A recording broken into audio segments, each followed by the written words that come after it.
Friends, मेरा नाम है वैभव और आप लोग देख रहे हैं करियर मित्रा के यूट्यूब चैनल को। दोस्तों, आज के इस वाले वीडियो में हम लोग इंडियन हिस्ट्री के कुछ इंपॉर्टेंट क्वेश्चंस को कवर अप करेंगे। ये जो हमारा पूरा टारगेट है 5000 क्वेश्चंस का है, यानी कि बहुत सारे इंपॉर्टेंट क्वेश्चंस आपके इस सीरीज के माध्यम से कवर अप हो जाएंगे। 2024 का उत्तर प्रदेश पीसीएस का एग्जाम हो, या फिर आपका जो समीक्षा अधिकारी का एग्जाम होगा इस साल के अंत तक, या फिर हम बीईओ की बात करें, तो इन सबके पॉइंट ऑफ व्यू से ये सीरीज बेहद इंपॉर्टेंट है। सो आइए शुरू करते हैं आज के अपने सेशन को। आगे बढ़े इससे पहले बस इतना कहूंगा कि अगर चैनल सब्सक्राइब नहीं करा है तो तुरंत आप चैनल सब्सक्राइब करिए और नोटिफिकेशन बेल के आइकन को जरूर प्रेस करिए। इसके अलावा जो भी वीडियोस चैनल पर आए कंप्लीट देखा करिए। कोई भी आपका सजेशन हो, कोई भी फीडबैक हो, इन वीडियोस के बारे में कमेंट सेक्शन में जरूर बताइएगा, ताकि अगर कोई इंप्रूवमेंट करना हो तो उस पर काम किया जा सके। सो आइए शुरू करते हैं आज के अपने सेशन को। पहला यहाँ पर क्वेश्चन है जिसमें आपको दो यहाँ पर लिस्टिंग दे रखी हुई है। अब इनको आपको यहाँ पर सुमेलित कराना, नीचे ये कोड दिया हुआ है, ठीक है। तो सबसे पहले बात करते हैं कि इसकी बारदोली सत्याग्रह की। अगर आप देखेंगे बारदोली सत्याग्रह के बारे में तो आपको आई होप कि बहुत अच्छे से पता होगा कि ये जो है सरदार पटेल के नेतृत्व में चलाया गया था। चंपारण सत्याग्रह की बात करें तो चंपारण सत्याग्रह में किसका रोल रहा था? गांधी जी का। कूका आंदोलन की बात करें तो ये आपके राम सिंह के नेतृत्व में चला, और वहीं लाल कुर्ती आंदोलन की बात करें तो ये गफ्फार खान के नेतृत्व में चला। तो हमारा जो कोड होगा वो क्या होगा आपका? एक आएगा 4 से। जैसे ही हम 4 देख रहे हैं तो ऑप्शन हमारे पास ए और सी बच के रह जाएंगे। इसके बाद बी अगर आपने क्लियर कर लिया कि चंपारण सत्याग्रह में महात्मा गांधी का रोल था, तो ऑप्शन आपका ए जो है वह यहाँ पर सही होगा। चलिए मूव ऑन करते हैं अगले क्वेश्चन पे। अब ये जो नेक्स्ट क्वेश्चन आप देख रहे हो इसमें से आपसे पूछा गया है कि निम्नलिखित में से कौन सा सुमेलित नहीं है। तो सबसे पहले आंसर देख लेते हैं, उसके बारे में समझते हैं एक एक चीज़ के बारे में। रेडिकल डेमोक्रेटिक पार्टी, ये जो दिया हुआ है कि सी आर दास ने इसकी स्थापना करी थी, ये यहाँ पर इनकरेक्ट है। तो आंसर हमारा क्या होगा? Option D. अगर सी आर दास ने नहीं करी थी तो किसने करी थी, ये भी आपको पता होना चाहिए। तो एम एन रॉय, इन्होंने इसकी स्थापना करी थी, किसकी? रेडिकल डेमोक्रेटिक पार्टी की। अब इसके बाद चलिए रेडिकल डेमोक्रेटिक पार्टी की बात हो गई। अब एक एक करके हम देखते हैं कि अवध किसान सभा, अब ये पंडित नेहरू के द्वारा इसको इस्टेब्लिश किया गया था। पंडित नेहरू के अलावा कौन कौन व्यक्ति जो थे वो इसके फॉर्मेशन में इन्वॉल्व थे? तो एक तो इसमें थे आपके बाबा रामचंद्र। बाबा रामचंद्र के अलावा पंडित जवाहरलाल नेहरू, इनके अलावा माता बदल पांडे।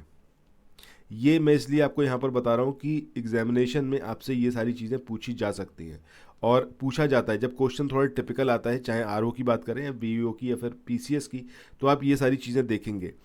इनके अलावा देव नारायण, ये कहीं अपने माइक्रो नोट्स आप बनाते रहिएगा मेरे साथ में, तो आप सारी चीज़ें अपने पास याद रख पाएंगे।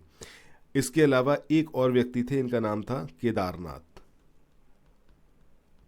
सो इस तरीके से हम बात करें, जब हम अवध किसान सभा की बात कर रहे हैं तो पंडित नेहरू अगर दिया हुआ है तब तो ये रहेगा ही रहेगा। अदरवाइज इनके अलावा अगर दे रखा है आपको बाबा रामचंद्र, या फिर माता बदल पांडे, या फिर दे रखा है देव नारायण पांडे, या फिर केदारनाथ, तो इन सबका सहयोग रहा था अवध किसान सभा को इस्टेब्लिश कराने में। इसके बाद नेक्स्ट है आपका यूनाइटेड इंडियन पेट्रियोटिक एसोसिएशन।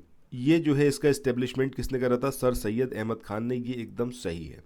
इसके बाद नेक्स्ट हम बात करें ऑल इंडिया किसान सभा की। तो ऑल इंडिया किसान सभा, इसका जो इस्टेब्लिशमेंट कराया गया था ये 1936 में सहजानंद सरस्वती, इनके द्वारा कराया गया था। बट वो नाम यहाँ पर नहीं दिया हुआ है। क्यों? क्योंकि कई और व्यक्ति थे, जिसमें से एक आपके आचार्य नरेंद्र देव थे, ये भी इसके फॉर्मेशन में, इसके इस्टेब्लिशमेंट में इन्वॉल्व थे। इनके अलावा अगर आपको दिख जाए यहाँ पर एन जी रंगा, या फिर अगर आपको दिख जाए यहाँ पर जयप्रकाश नारायण, या फिर अगर ऐसा होता है जयप्रकाश नारायण भी नहीं दिया होता है और दिया होता है आपको नंबूदरी पाद, ठीक है। अगर आपको ये सारे में से नाम में से कोई भी नाम यहाँ पर दिखता है तो आप याद रखिएगा कि ऑल इंडिया किसान सभा इन लोगों के प्रयासों से स्थापित करी गई थी। अब जैसे यहाँ पर आचार्य नरेंद्र देव दिया हुआ था, अगर यहाँ पर आचार्य नरेंद्र देव नहीं दिया होता और यहाँ पर सहजानंद सरस्वती दिया होता, तो आपको याद रखना है कि सहजानंद सरस्वती ने तो लीड किया था इसके इस्टेब्लिशमेंट को, बट इन सब लोगों का भी इसके अंदर रोल रहा था इस्टेब्लिशमेंट में, चाहे वो आचार्य नरेंद्र देव हो गए, चाहे एन जी रंगा हो गए, इसके अलावा नाम्बूद्री पाद, ठीक है, और जयप्रकाश नारायण। अब हम मूव ऑन करते हैं नेक्स्ट क्वेश्चन पे। इस क्वेश्चन में यहाँ पर आपको दो लिस्ट दे रखी है, एक तरफ आंदोलन और एक तरफ उससे संबद्ध व्यक्ति। अब आपको यहाँ पर इसको मैच कराना है। सबसे पहले बात करते हैं खिलाफत आंदोलन की। तो खिलाफत आंदोलन, इसमें कौन इन्वॉल्व था? तो इसमें आपके इन्वॉल्व थे अली बंधु। जब हम बात करते हैं होम रूल आंदोलन की, तो इसमें कौन इन्वॉल्व था? आपका बाल गंगाधर तिलक। जब बात करते हैं हम सविनय अवज्ञा आंदोलन की, तो सविनय अवज्ञा आंदोलन में ये खान बंधु शामिल थे। और भारत छोड़ो आंदोलन की बात करें तो इसमें उषा मेहता का रोल रहा था। तो इस तरीके से यहाँ पर अगर हम देखें तो हमारा जो कोड बन के आएगा वो क्या आएगा? 2134, that will be the code. ठीक है, चलिए मूव ऑन करते हैं नेक्स्ट क्वेश्चन पे। इसके बाद अगला क्वेश्चन है, इसमें पूछा गया है कि निम्नलिखित में से कौन सुमेलित नहीं है। एक तरफ आपको व्यक्ति दे रखे हैं और एक तरफ दिया हुआ है कि उनके द्वारा क्या जो है शुरू किया गया। सबसे पहले मोतीलाल नेहरू की बात करें, नेहरू रिपोर्ट जो है इन्होंने प्रिपेयर करी थी, एकदम सही है। एम के गांधी की बात करें, यानी कि महात्मा गांधी की बात कर रहे हैं, तो ये चंपारण आंदोलन में इन्वॉल्व थे, सही बात है। एस सी बोस यानी कि सुभाष चंद्र बोस की बात कर रहे हैं, फॉरवर्ड ब्लॉक से एसोसिएटेड थे, बिल्कुल सही है। इसके बाद मोहम्मद अली जिन्ना की बात करें तो ये जो दे रखा है यहाँ पर खिलाफत आंदोलन, ये यहाँ पर इनकरेक्ट है। आंसर हमारा यही होगा। रीज़न बीइंग कि यहाँ पर आपको जो सुमेलित नहीं है वो चूज़ करना था। अब बात होती है कि भाई खिलाफत आंदोलन की जब हम बात कर रहे हैं तो इसको जब शुरू करा गया था तो उससे पहले एक खिलाफत कमेटी बनी थी। अब इस कमेटी में कौन कौन लोग शामिल थे, ये मेन बात है। पहली चीज़ ये कि अली बंधु इसके अंदर शामिल थे। अब अली बंधुओं की जब हम बात कर रहे हैं तो ये दो व्यक्ति थे, एक थे आपके शौकत अली और दूसरे थे आपके मोहम्मद अली। ठीक है, तो एक तो अली बंधु इसमें शामिल थे, इसके अलावा अबुल कलाम आज़ाद ये इसके अंदर शामिल थे। ठीक है, इनका नाम आपको याद रखना, ये पूछा जा सकता है। इसके अलावा हसरत मोहानी और हकीम अजमल खान ये इसमें शामिल थे, और डॉक्टर अंसारी। तो इन टोटल अगर हम बात करें तो अली बंधु इसमें शामिल थे, अबुल कलाम आज़ाद इसमें शामिल थे, हकीम अजमल खान इसमें शामिल थे, हसरत मोहानी, डॉक्टर अंसारी। लेकिन इनका मोहम्मद अली जिन्ना का इसमें कोई भी इन्वॉल्वमेंट नहीं था। तो सही आंसर हमारा क्या आएगा? Option D. अब चलते हैं नेक्स्ट क्वेश्चन पे। इस क्वेश्चन में यहाँ पर आपसे पूछा गया है कि भाई ये जो आंदोलन है और ये जो व्यक्ति हैं किसके द्वारा कौन सा शुरू करा गया या फिर किसका संबंध किससे है। सबसे पहले विनोबा भावे की बात करें तो वैयक्तिक सत्याग्रह इनके द्वारा शुरू किया गया। बाल गंगाधर तिलक की बात करें तो होम रूल आंदोलन इनके द्वारा शुरू करा गया। अरुणा आसफ अली की बात करें तो भारत छोड़ो आंदोलन से इनका रिलेशन था। और सरोजनी नायडू की बात करें तो धरसना रेड उससे ये एसोसिएटेड थी। सो हमारा कोड क्या आएगा? कोड आएगा 2143, that will be the code. Move on करते हैं अगले क्वेश्चन की बात करें। यहाँ पर पूछा गया है कि कौन सी जोड़ी है जो सही है। जो सही है वो जोड़ी आपको सेलेक्ट करनी है। विनोबा भावे की बात करें, इनके बारे में दिया हुआ है कि सेकंड व्यक्तिगत सत्याग्रही ये थे, तो ये गलत है क्योंकि ये पहले थे। दूसरे कौन थे ये आप कमेंट सेक्शन में बताइएगा। CR दास की बात करें, इनको देशबंधु बोला जाता था, ये एकदम सही बात है। ठीक है, तो हमारा आंसर क्या होगा? B option.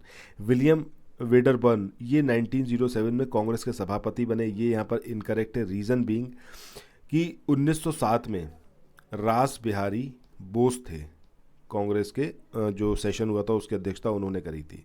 ठीक है, रास बिहारी घोष।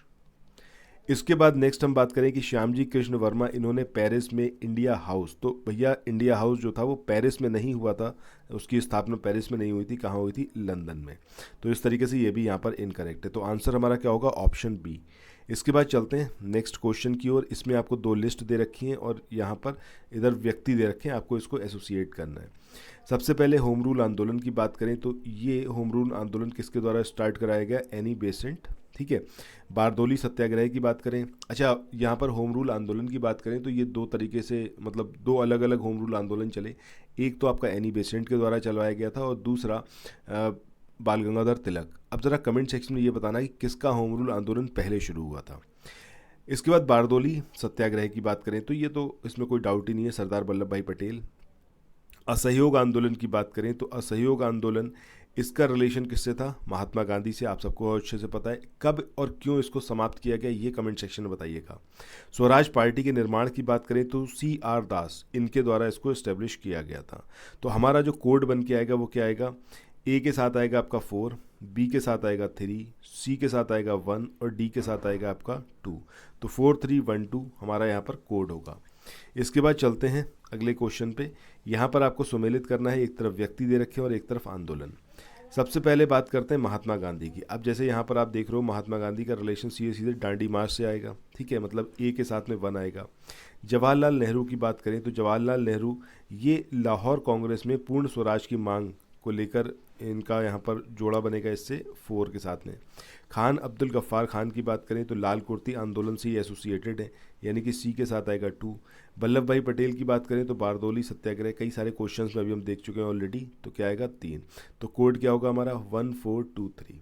अब चलते हैं नेक्स्ट क्वेश्चन पे। इस क्वेश्चन में यहाँ पर आपसे पूछा गया है कि भाई ये जो दिए हुए इवेंट इसको एक क्रम में लगाइए। सबसे पहले यहाँ पर हम बात करें किसकी, रेगुलेटिंग एक्ट की। तो रेगुलेटिंग एक्ट ये कौन से ईयर का है, अगर ये आपको पता है तो उसके बाद आप इजीली उसको निकाल सकते हैं। तो 1773 का है रेगुलेटिंग एक्ट, ठीक है, 1773 का। इसके बाद बंगाल के विभाजन की बात करें तो 1905 में 1905 में बंगाल का विभाजन हुआ। सूरत की फूट की बात करें तो ये कब की बात है, ये है आपका 1907 की। सूरत में ही तो एक दूसरे की सूरत रास नहीं आ रही थी, ठीक है, तभी फूट पड़ गई कांग्रेस में। एक दूसरे की सूरत रास नहीं आ रही थी, तो अध्यक्षता किसने करी थी, रास बिहारी घोष ने। और ये कब का है आपका, सूरत का अधिवेशन हुआ था कांग्रेस का, फूट पड़ी थी 1907 में। इसके बाद मुस्लिम लीग की स्थापना की बात करें तो मुस्लिम लीग की स्थापना हुई थी जस्ट 1 साल पहले सूरत से, यानी कि 1906 में। तो इसमें जो कोड आएगा वो क्या आएगा, ए, फिर बी, फिर डी और फिर सी, ठीक है, ABDC ये यहाँ पर कोड आएगा। अब इसमें से कोई कोड नहीं है, कोड यहाँ पर इनकरेक्ट दिया हुआ है, ठीक है। तो आंसर हमारा क्या आएगा, ABDC। चलिए नेक्स्ट और लास्ट क्वेश्चन पे चलते हैं आज के सेशन के। यहाँ पर आपसे पूछा गया है कि राष्ट्रीय आंदोलन की निम्नलिखित घटनाएं हैं, चंपारण सत्याग्रह, असहयोग आंदोलन, भारत छोड़ो आंदोलन और दांडी मार्च, ठीक है, इनको अरेंज करना है। तो अगर ईयर पता है तो ईजिली हम इसको अरेंज कर सकते हैं कालक्रम के अनुसार। तो सबसे पहले हम बात करें किसकी, हम बात करते हैं चंपारण सत्याग्रह की। तो इसका साल कौन सा था, 1917। सेकंड असहयोग आंदोलन की बात करें तो ये आपका 1920-22 का है। थर्ड बात करें भारत छोड़ो आंदोलन की तो ये आपका 1942 का है। और जब हम बात करते हैं दांडी मार्च का तो 1930 का है। अब इसको आपको सिंपली अरेंज करना है। तो सबसे पहले आएगा 1 के बाद सेकंड इवेंट जो आएगा वो आएगा 2 के बाद थर्ड इवेंट आएगा 4 और फोर्थ मतलब जो सबसे आखिरी इवेंट है वो कौन सा, भारत छोड़ो आंदोलन, यानी कि 3। तो कोड क्या होगा हमारा 1243, यानी कि ऑप्शन ए जो है वो यहाँ पर कोड होगा। सो इसी के साथ आज के इस वाले सेशन को यहाँ पर एंड करते हैं। ये वीडियो आपको कैसा लगा कमेंट सेक्शन में बताइएगा। बाकी कोई भी आपका सजेशन, कोई भी फीडबैक हो तो comment section is for you, please वहाँ पर आकर अपनी बात ज़रूर रखें। चैनल को सब्सक्राइब करना बिल्कुल ना भूलें और इस वीडियो को जल्दी से शेयर करें अपने फ्रेंड सर्कल में। घटना चक्र को कवर अप करने के लिए चैनल को ज़रूर ज्वाइन करें। एक अलग तरीके से कंप्लीट घटना चक्र, अभी ज्योग्राफी की चल रही है, अगले 10 से 15 दिन के अंदर उसको फिनिश करेंगे, उसके बाद उसमें हिस्ट्री पे हम मूव ऑन करेंगे। Thank you so much, bye bye.